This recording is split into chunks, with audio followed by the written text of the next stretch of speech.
Namaste, good evening and good morning to people all over the world. And we're very happy to be with you today on this hangout on Vedic Civilization. And I'm Hema Hari, and this is Hari. And to start with, maybe we will just tell you a little bit about ourselves, the work that we've been doing. Bharat Gyan is an effort to actually bridge worlds through knowledge. We focus on the civilizational studies, especially of the Indian region and its connect with ancient civilizations all across the world and across the times. And therefore, uh, we look at the aspects of the ethos of the civilization, not just the history. Uh, of course, the timeline plays an important role to understand the perspective of the ethos. But what really was the ethos of the civilization? Because Indian civilization is a continuous living civilization. And what made it continuous and what made it survive this long? So, what is that ethos is what we've been looking at.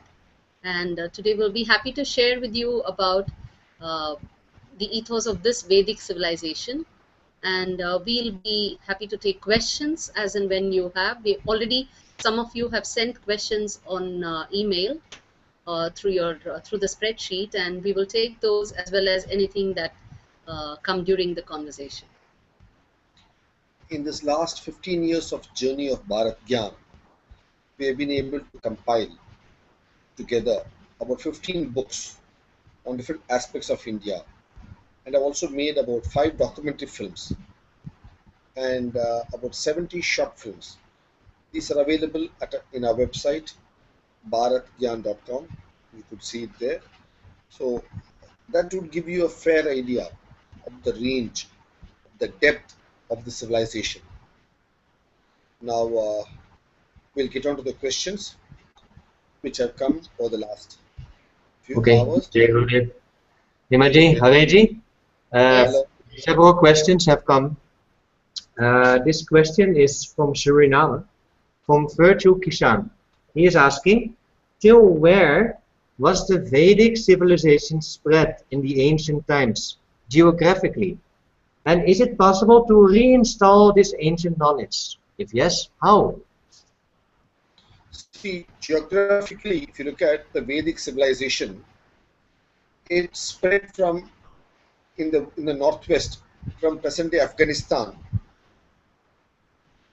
to in the east, become all the way up to present-day Gangetic plains of Uttar Pradesh, Bihar, like that. So it was the whole bit of North India from Afghanistan onwards. So Afghanistan, Pakistan, then in India, Punjab, then the Delhi region, all the way up to Uttar Pradesh, Bihar, and so on.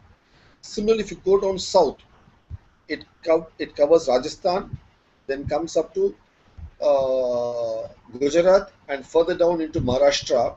It covers up to the Narmada, Tapti rivers, and bit below that as well. So this is looked at as an area what was called up to a decade or two back as the Indus Valley civilization, because the first few sites were found along the banks of the Indus River.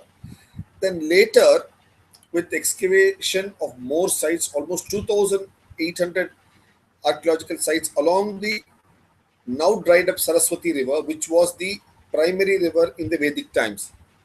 So what happened is this civilization is now being called as the Sindhu Saraswati civilization, because the word Sindhu is the original name for the Indus River. Indus is a more anglicized form of Sindhu, the name per se. So the civilization was a much wider civilization, much larger. The spread is huge. Among the ancient civilizations of the world, this had the largest geographical spread. Of course, it didn't stop with this. It had its extensions all the way deep down into South India, Karnataka, Tamil Nadu, and also when it had its connects with Persian civilization and other civilizations as well. So it was a very widespread civilization geographically. Okay. What's the other part of the question? The other part of the question, what the second part, I think basically, is it possible to reinstall the knowledge? See, knowledge, see, luckily for us, the Vedic knowledge, a good portion of it is available with us today. We are fortunate among all the ancient civilizations of the world, be it the Roman civilization, Greek civilization, Mayan, Inca civilization, Egyptian civilization. Look at all of the original pieces today. If you want to look at those civilizations, you need to go to a museum to see it. Whereas in the case of the Vedic civilization, we still live it today. So in a way, yes, we have good remnants of it available with us.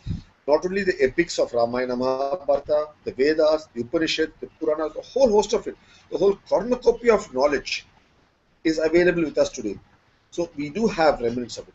But what is more important is live today with the sense of dharma and knowledge. Because what did the word Veda itself mean? The word Veda comes from the root word vid, from which comes the word vidya, knowledge, education. It's from the same word vid that you get the English word wit and wisdom. Wow, it is really amazing to hear these stories of how glorious that widespread Vedic civilization was. And it's good to know also that it can still be re-established with the knowledge available now. So That's another question has come from Nepal. Ritika has asked, how old is the Vedic civilization actually? And what are the main things to know, the main things, if you want to name a few, that we can actually still adopt in the modern world today? How old it is? how old is Vedic. See, uh, as I was talking to you about archaeological sites, they go back to about 5,000 to 8,000 years ago. And it was this geographical spread. So from about 5,000 years back onwards, going back another 3,000, 4,000 years prior to that, that was the extent of the civilization. Probably few thousand years, the civilization survived in a very mature form. No other civilization of the world has got that stretch of mature, sustainable survival. And going back that many years, yes, 5,000 years back, it had a mature civilization that was spread for 5,000 years. I hope you understand. So it's huge. It's not small. It's not just a civilization that's come up for the last 100, 200 years. It had a very long spread in timeline. That was about 5,000 years back. Do you want to add to it? Yeah, actually, there is this misconception that Vedic civilization is the Indus Valley civilization. So that it is a civilization of a very small period, which was when some of the archaeological sites have yielded evidences that we are now able to date up to 5,000 years. But if you really look at it, what is Vedic civilization? It is fundamentally living in sync with nature, understanding what your relationship with the other elements of nature is, and how do you keep that connect alive and fine tuned so that your life on earth can be comfortable and can be that much more fruitful. So from this perspective, if you see, even before 5,000 years, India has been following, India, I mean to say that these regions, there are evidences which say that, for example, Rama, 5,000 years is the period of the Mahabharata when we had Krishna living. And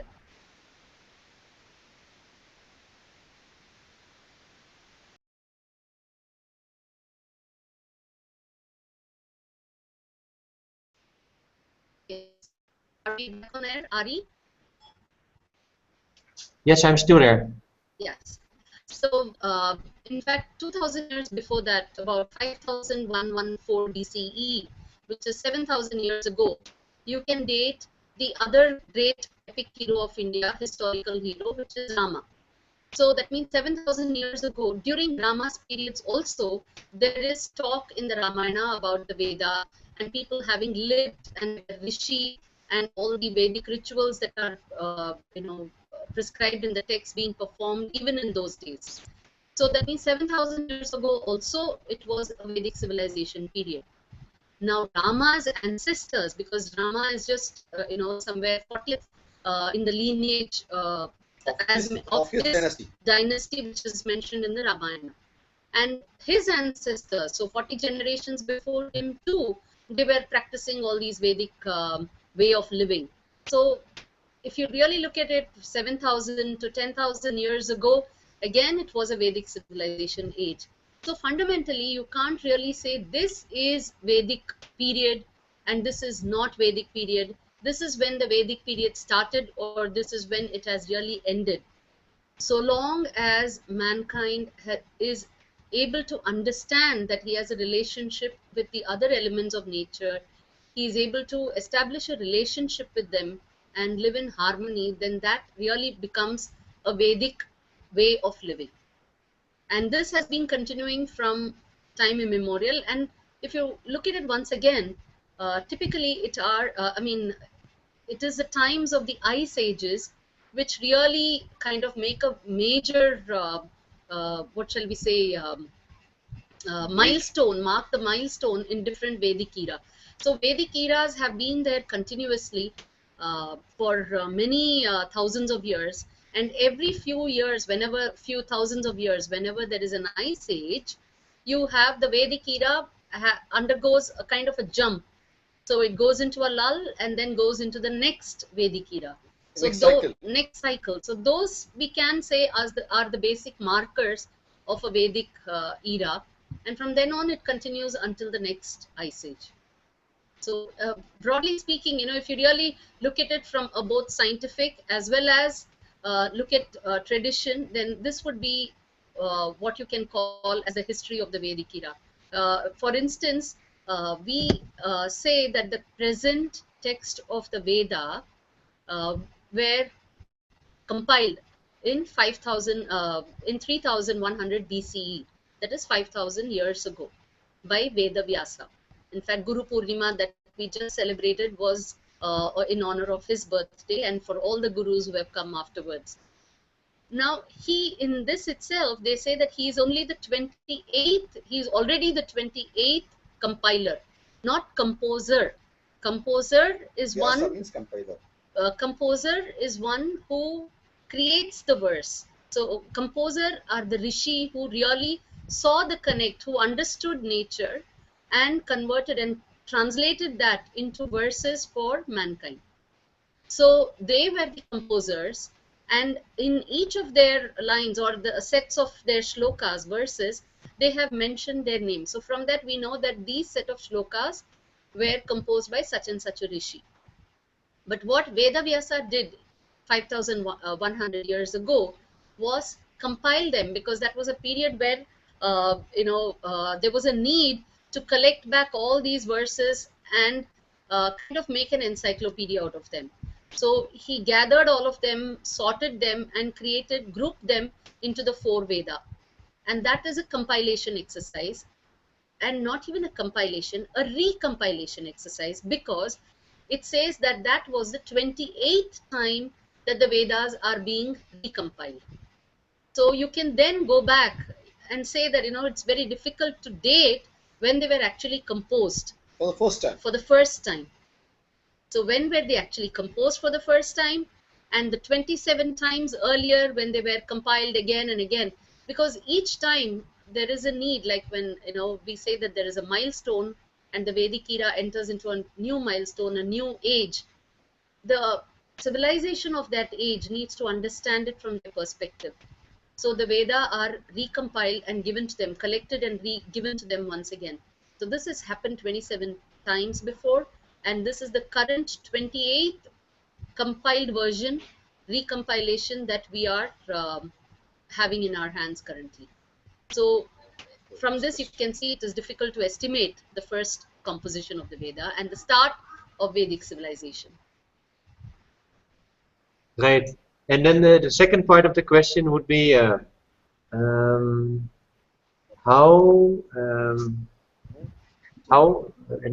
are the main things that we could adopt in our modern lifestyle, today's world? Yes. Do you want to take that? Okay. What are the major things we can adopt? See, fundamental, we should adopt the fundamental values of the Vedic civilization, which is cosmic order, dharma as it is called. And this dharma, if you understand the cosmic order, fundamentally you will be understanding your position in this universe, the position of all the other bodies in the universe, and how you're connected. So once you understand this, then you know how to lead your life. In which season, what is a season? Why is a season coming? What is the highlight of that season? And what is your body made of? What are the layers of your existence, not just your human body existence, but your mental state of existence, your intellectual state of existence, and how are these affected with these seasons? So what should you do when? What should you eat? How should you live? What should you celebrate? What should you think about? What should your thoughts be? So all of these get influenced once you know that you are connected in this world and you're part of this uh, entire system. You're also one part of this entire system. It's not that the system is separate and you are separate. You are also in it. So what you do also influences this system. So you have to be careful about your acts as well. So from all this, you can gather how to. Which is how there's a phrase which I'll just say in English: those who take care of dharma, dharma will take care of them. Meaning, if you act in accordance with the norms of nature, with the norms of societal living, the norms of way, the purpose for which what you're doing, then that purpose will in turn look after you overall.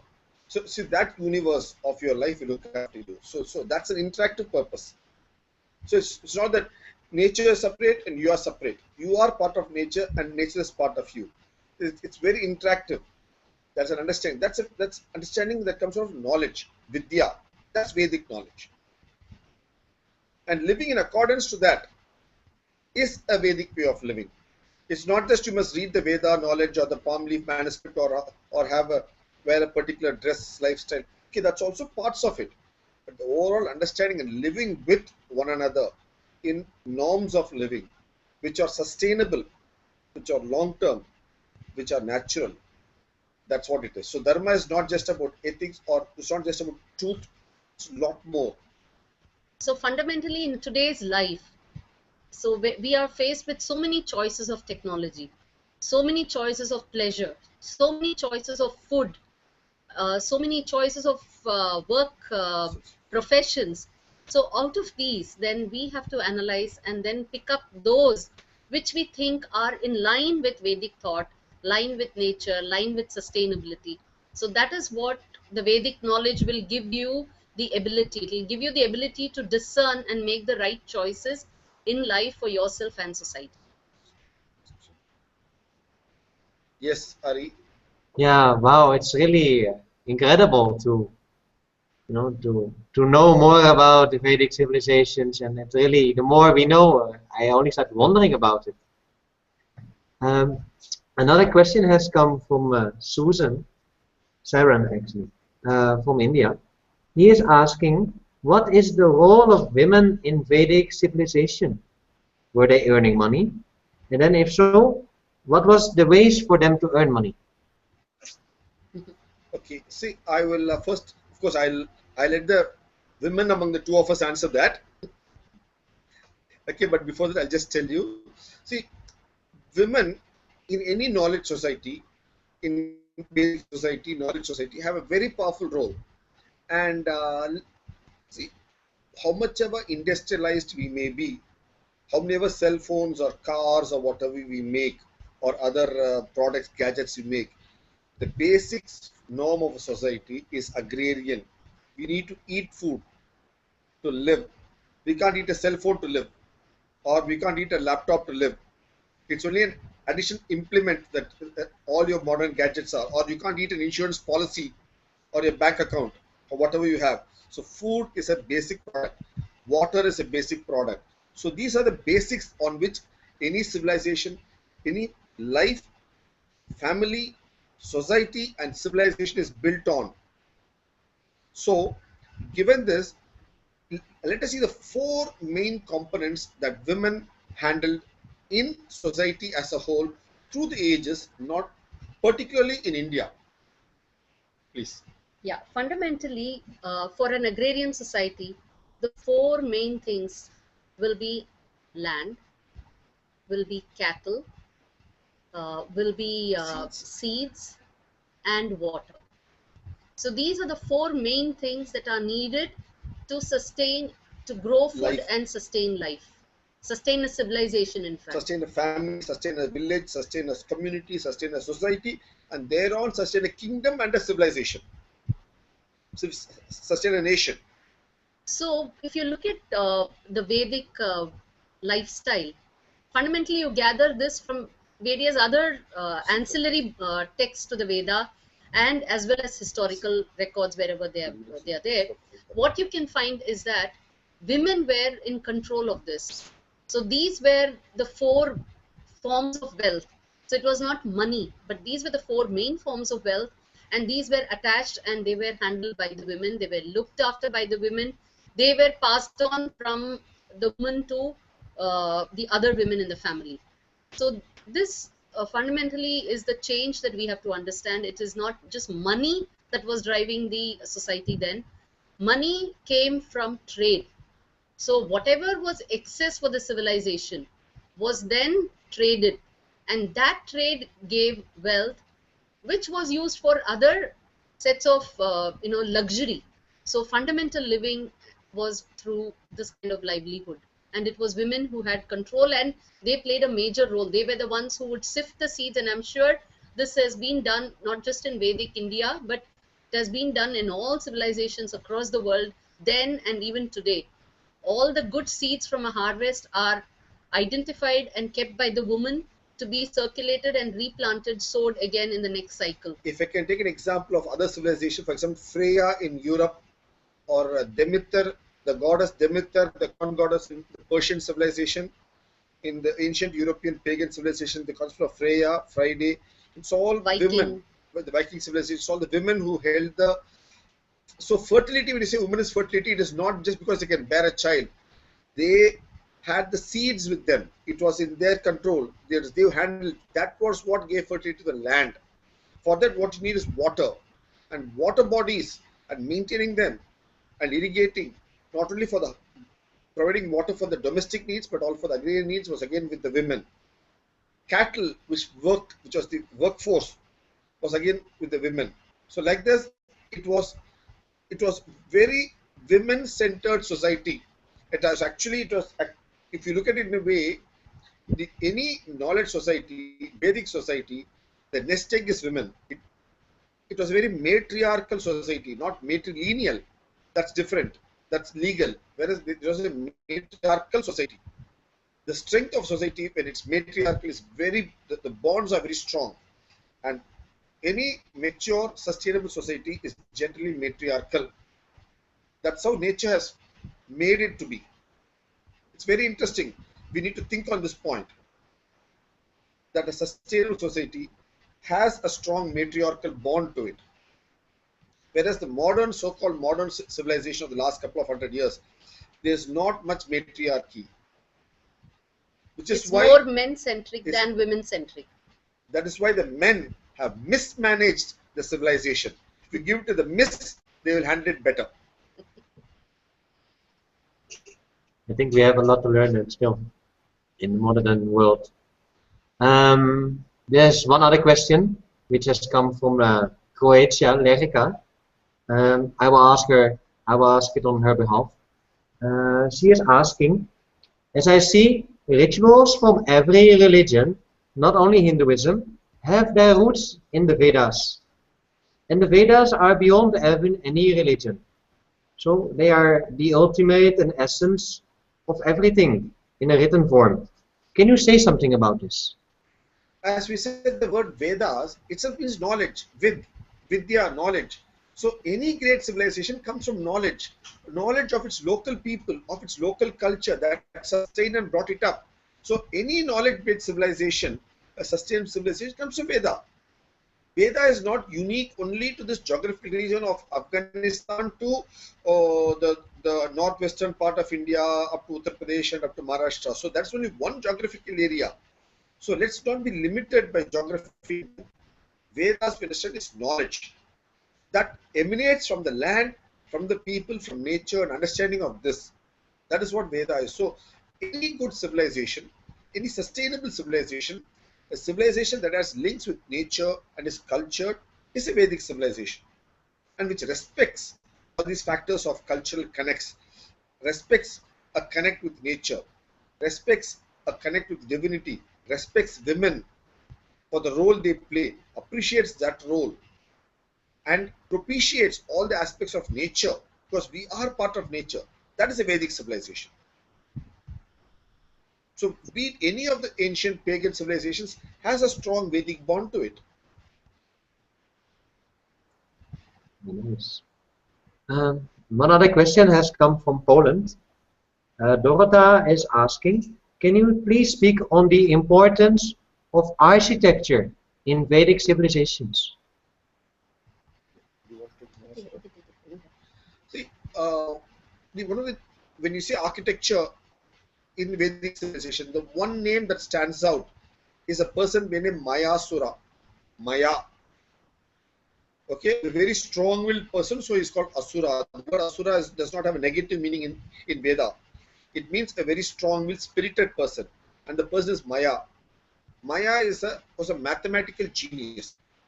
For good architecture, you need good mathematics because you need good geometry, good lines to draw. So he was a mathematical genius. He was a good architect, which is why if you see one of the oldest structures of the present civilization is the Ramasetu bridge, which joins India and Sri Lanka, about which our film is there on YouTube. It's called Ramasetu. You can see that separately. That Ramasetu bridge was built by a descendant of the Mayasura clan. The famous Dwaraka city, which is submerged off the west coast of Gujarat, Saurashtra, which was built about 5,100 years back, 5,100 years back by Krishna, for Krishna, was again built by a Mayasura.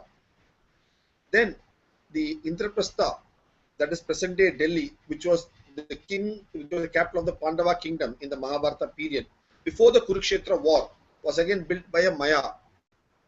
The Mayan civilization, Central America, itself comes from the word Maya, Mayasura. This aspect we have discussed in our book 2012, The Real Story, which is again available on our website, bharatgyan.com. So, it is this one name that stands out in the field of architecture. Incidentally, the same Maya, one of the early predecessors of this Maya, was the father-in-law of Ravana, the king of Lanka, who had abducted Sita. This we discuss in our book Ramayana in Lanka. So it's a continuous lineage of people of Maya who have built different structures all over the land, not just in the Indian subcontinent, but even in Central America, the Mayan civilization, Inca, Aztec, Mayan civilization they have built. So they have traveled across seas. They are great shipbuilders. They're great navigators. So they have built all this. And that's how they are spread all over the world. So the huge pyramids that you see are products of the Mayans. So the architects par excellence. That is what they were. And they were even today, actually till 1,000 years back, Raja Bhoja compiled all the technologies that were used for architecture by the Mayas. It was called Maya Matam. Matam means mati, the knowledge in your head. Okay, so the knowledge of the Mayas were compiled in a book called Maya Matam as recently as 1,000 years back. Even now we have in Kumbakonam in Tamil Nadu, few people who still claim descendants from the same Maya clan. They claim bloodline, biological descendancy from the Maya clan. So there are people who are still there in this land. Incidentally, in our book 2012, The Real Story, we put a photograph of those people who claim Maya descendancy and put them there. Their name is Umapati Acharya. Like that, there are many people. I've just mentioned one sample whom we incidentally have met quite a few times and discussed on various subjects.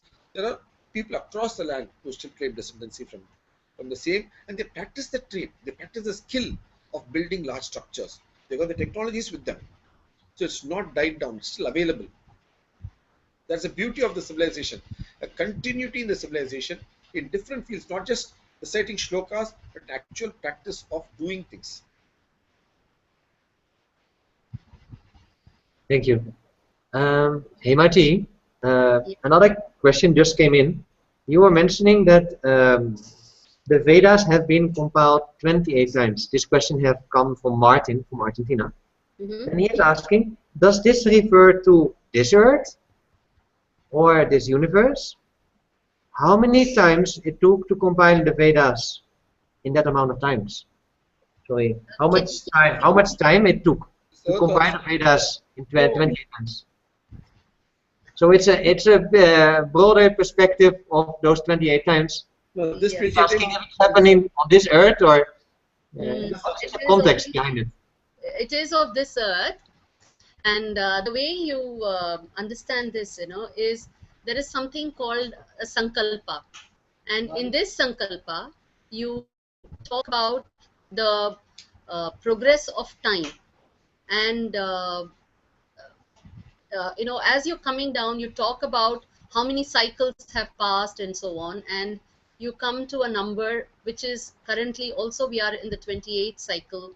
And fundamentally, if you look at the elements that they talk about, the Veda, and the relationship between them in the various sloka, you will see that they talk about these five elements which are uh, predominantly very earth centric, human life centric, and so on. So you can uh, kind of conclude that these 27 previous versions are with respect to the current, to our present earth. Perhaps not this ice age, could have been earlier ice ages. That's it. Okay. One more question that Lyrica had asked. Um, how much can we actually know how people were living, how the society was during the Vedic times? Is it all guessing based on according what is written in the Vedas, or are there some other uh, uh, written scriptures that describe the society at that time?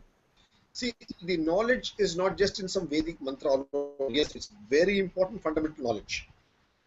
And Veda is just not about propitiating to gods or doing Homa alone. The subject of Veda discusses many things. It speaks about how to irrigate lands. It speaks about how to beautify yourself, what all shringar you must do for yourself. It speaks about the how a gambler lost all his money.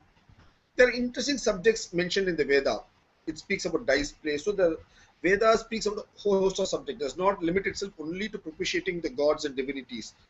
So it's a and so like this, it gives you a lot of information about building, construction, a range of aspects it gives you. So from there you can collect, and parallel you have the Upanishads and you have the Purana. The Puranas are stories, the legends that are collected over time parallel to the Veda. And that gives you a lot of inputs about lifestyle because it speaks about those aspects as to in form of stories where you can call out how the lifestyle had its own ebbs and flows, but many times it was very mature, cultured, dignified lifestyle given the technologies of those days. See, technologies come and go. So, see, the technological upswing we see now is all for the last few decades or last few centuries. But it's a much bigger. So, in the expanse of thousands of years, if you see, they had a very dignified and very wholesome lifestyle. Okay, and to add to this, fundamentally it's, you have the Veda, and like you said, the Upanishad, the Purana. You also have, like we said earlier, the Vedic civilization is also Ramayana period, the Mahabharata period, and post the Mahabharata period also. And so therefore these texts, the Mahabharata, the Ramayana, they are which are historical texts of the land, traditional way of recording history. Now they contain a lot of information about the way people lived, how the society was then. And we find, like especially if you come to Mahabharata period, you find archaeological evidences which kind of correspond to what they have spoken about. You find a lot of ports, you find that extent of trade, you find that kind of industries which were there. And there are also other texts which are called the Shastras, which are the Sciences. scientific texts. So they describe the sciences. And very interestingly, there are Shastras which talk about how to draw various geometric shapes. And this is typically related with, saying Vedic altars alone. So to perform the Homa, you needed Vedic altars, and so therefore you have these geometric shapes of a circle, a triangle, and various other complex figures.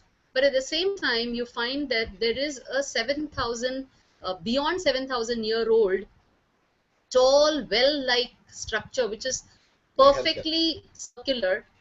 It's a cylindrical structure, it's a well, so it is a cylindrical well which has been standing there for more than 7,000 years. It is in a place called Mehergarh, Western, and Northwest Pakistan, Afghanistan. it is between Pakistan and Afghanistan, almost along the Sindhu river, Indus river belt. So now this coincides with the fact that in Vedic civilization they had the geometry to draw circular shapes and altars, and then here is a civilization which is building those kind of cylindrical structures, and the brick sizes which are mentioned, they tally. So there are a lot of these individual pieces of information, and that is precisely the work that we are doing at Bharat Gyan, because we also, like you, have the question, like, is it guesswork, or are we just assuming the society was like that? Is it just somebody saying some nice things? So we have been going about compiling these bits of evidences with which we have been able to kind of compile this jigsaw piece, and get some understanding of our ancients' way of living. Wow, it's really very interesting to know about all this. One other question has come from Argentina. Pamela is asking, what was the how much time did each guru and the guru parampara live? What was their lifespan on the planet? Is there any details about this? I'll answer it in two ways. See, the Vedic civilization that's come through the ages to us, it's been very fortunate to have continuously one guru after another succeeding gurus at different times, different places geographically also. That way, it's been a very fortunate civilization, a very fortunate land. We had a sequence of gurus, series of gurus. The other thing is, different gurus have a different lifespan. Adi Shankar had 32 years. Swami Vivekananda, who lived less than 100 years back, had 36 years. They've been great gurus. There have been There have been Ramanujacharya, who lived for 120 years. There have been different gurus have different lifespans. There have been one from Vedanta Desika here near Kanchipuram who lived for about 100 years. So different gurus have different lifespans have had. But normally, what is looked at as one lifespan is 60 years. Because 100 years is the upper, they say, but 60 years, that's you call it as a Manava Yuga. That is a human life cycle is 60 years. That's when somebody crosses 61 years, they have a festival, they have a celebration. It's called Shashtiyapta Purti. That is completion of 61 years. They have a festival. When somebody does 81 years, they have a festival called Satabhishekam. So there are benchmarks as people cross, but anything above 60 is a good lifespan right through the ages. That's why you got 60-year cycle. That's So only So you 60. had people living Ah, 60 to 32. You had Adi Shankara who living, and you got you got Ramanuja who lived up to 120 years. Incidentally, next year is Ramanuja's 1000th year birth year. 1000th birth year. thousands. 1000th year. So he was born 1000 years back exactly, and he lived for 120 years. But you know something, I think fundamentally this is what I would like to add here, is a guru does not live through his mortal life. A guru lives through the lineage of students and the parampara he leaves behind. And the values, So knowledge.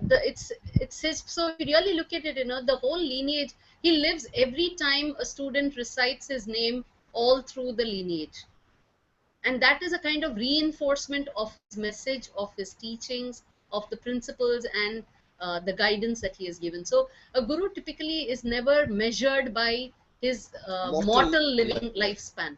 We don't measure for a guru, for a good team. For example, Dr. Abdul Kalam is no more with us, the former president of India. but he was a good teacher.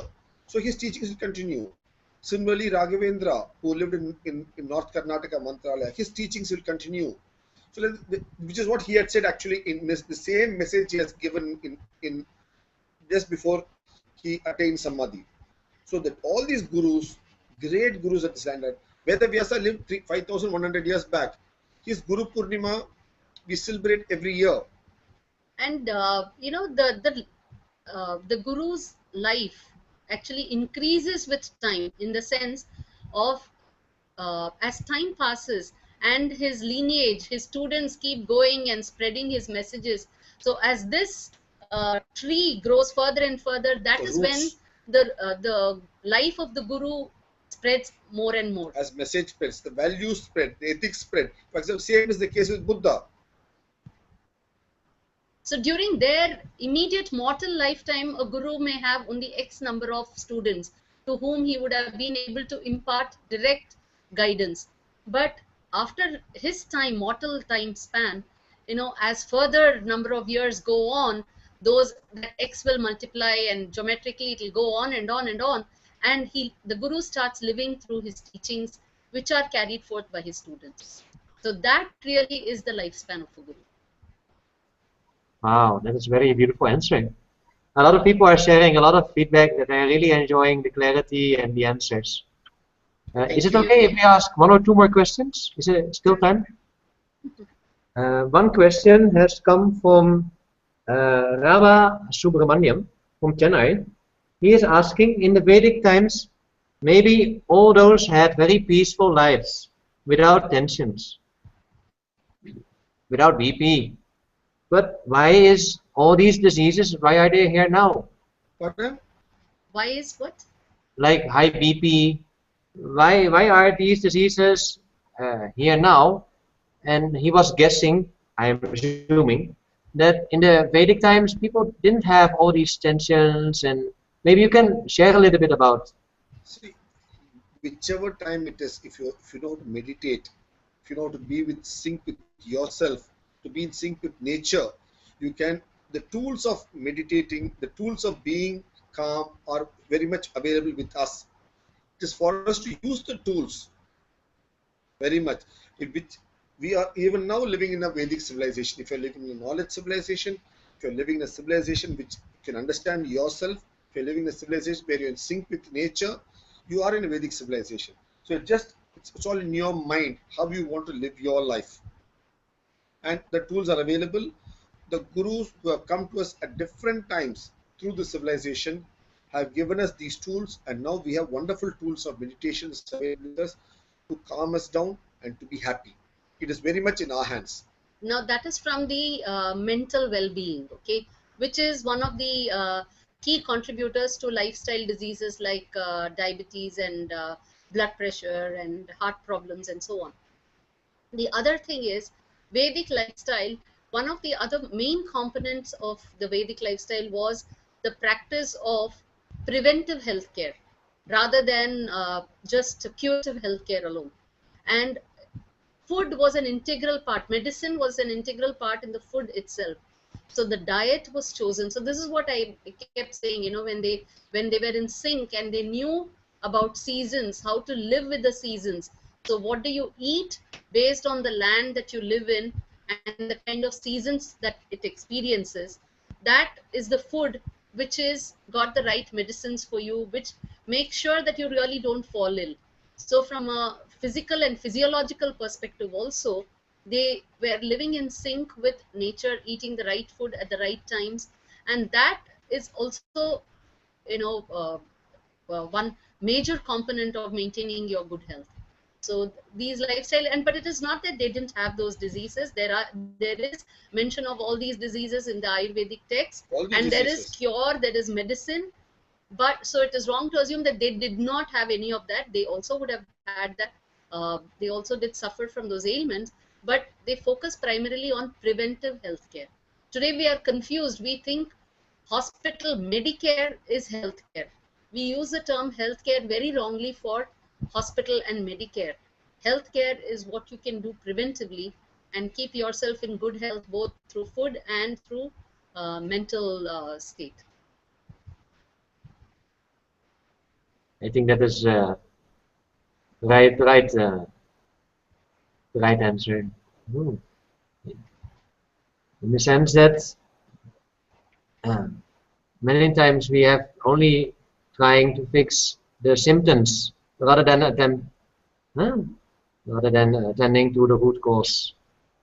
One last question has come from the Netherlands. Varun is asking, there are claims in the media for and against that these days the aircrafts and nuclear bombs and such things also existed in the time of rishis and gurus. Is it true? And what are your views on this?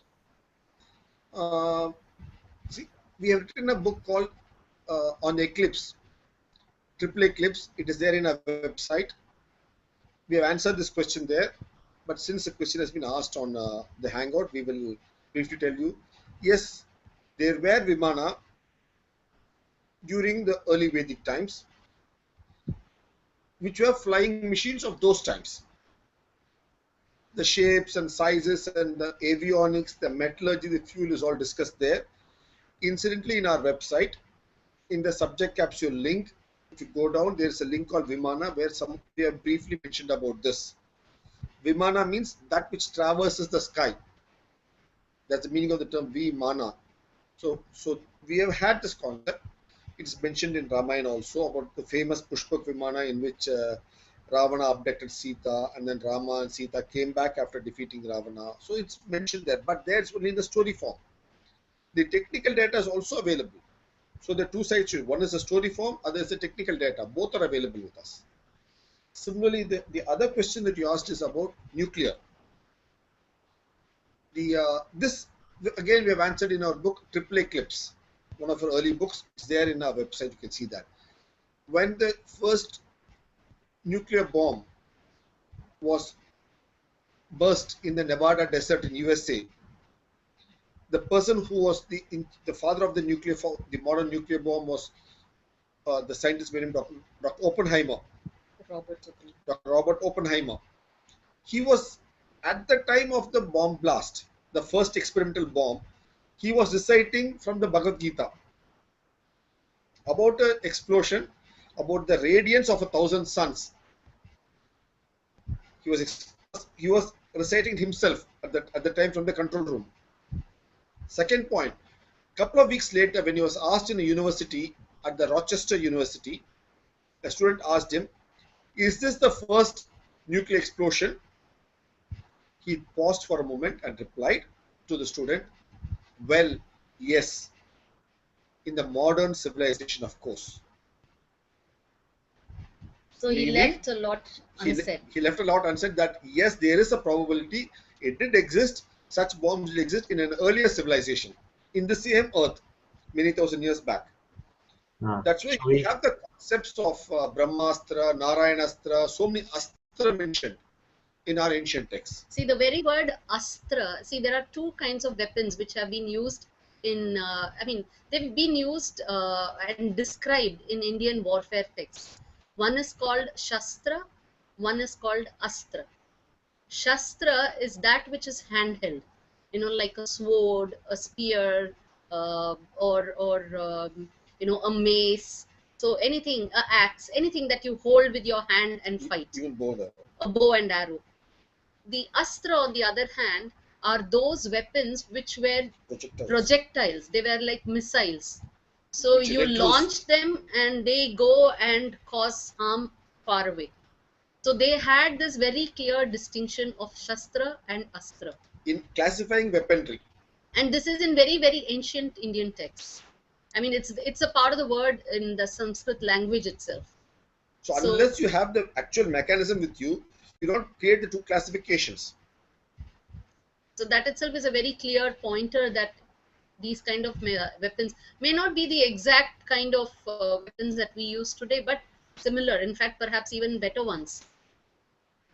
So the idea right now in modern times is for us to be able to look at those texts and gather some inspiration into what can be applied and used as sparks for present day technology and to take it forward. For present day research, basically. You can use ideas from there. Okay. Yes. Actually, I have one more question. Once I heard that there was a fight between two seers or rishis, and they were projecting these astras at each other. And one knew how to call back, how to nullify his own missile that was going.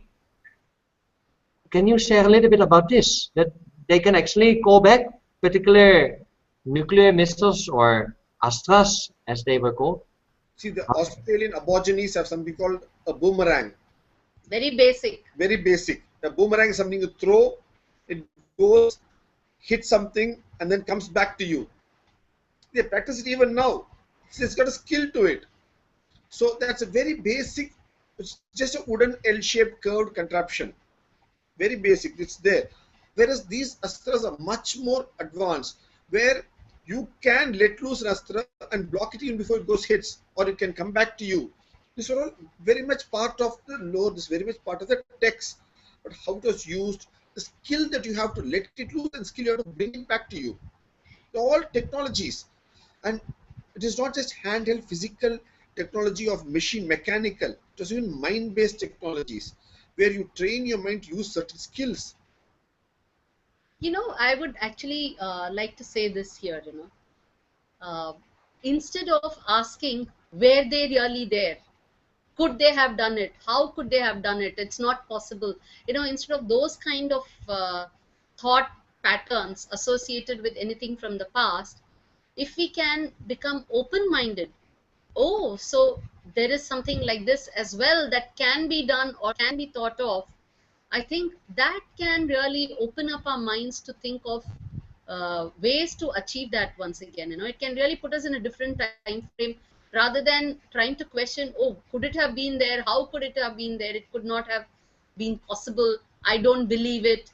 Instead of that, if we can think and look at it with wonder, then we can come up with something perhaps similar or better. But okay, Okay, I think this was the last question. thank you. Imaji, Haneji, thank you so much for your time, and it was really inspiring for me. And so many people have joined all over India, all over the world, and I really hope that the essence of the Vedic civilizations we can bring it back to our more modern world, our today's world. Thank you. Thank you, Ari. Thank you so much. Thank you all. Thank you. Jai Gurudev. Thank you all.